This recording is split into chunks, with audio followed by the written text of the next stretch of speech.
Today, I explored and enjoyed the peaceful St. Kilda Mangrove Trail.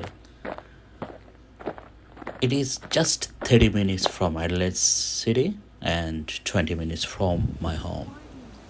This 2 kilometer broad walk winds through ancient mangrove forests, tidal creeks, and coastal wetlands. The area has a long history, once home to Ghana people, the traditional Australian Aboriginal people, the traditional custodians who relied on these ecosystems for their food and culture. In the 20th century, the St. Kilda grew as a small fishing village, and nearby salt field became a key part of South Australia's salt production.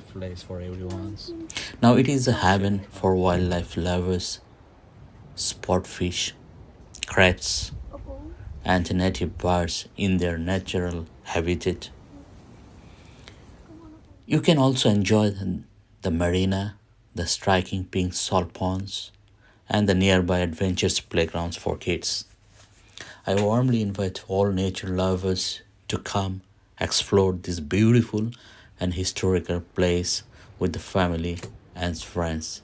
It is really beautiful and rich of natural resources.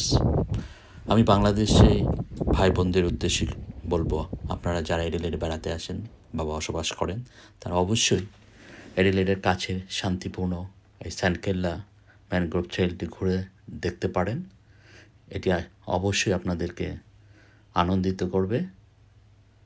এই 2 kilometre লম্বা বড় ওয়াকটি আপনাকে প্রাচীন mangrove বন, জোয়ার ভাটার খাল এবং সমুদ্রের জীব বৈচিত্র্যের মধ্যে দিয়ে নিয়ে যাবে। এই এলাকাটি অত্যন্ত প্রাচীন ইতিহাসে ভরপুর। এটি ছিল অস্ট্রেলিয়ান আদিবাসীদের ভূমি, যারা এই পরিবেশকে খাদ্য ও সংস্কৃতির জন্য ব্যবহার করতেন। 20 শতকের সেন্ট কেল্লায় একটি ছোট্ট মাছ ধরা গ্রাম হিসেবে পরিচিত ছিল। কাছাকাছি লবণের খামারগুলি দক্ষিণ অস্ট্রেলিয়ার লবণ উৎপাদনের জন্য গুরুত্বপূর্ণ অংশ হয়ে ওঠে। এখন এটি প্রকৃতিপ্রেমীদের জন্য এক স্বর্গ। আপনি মাছ ধরতে পারবেন, তাই আপনাকে বেড়াতে আসার জন্য অনুরোধ করছি।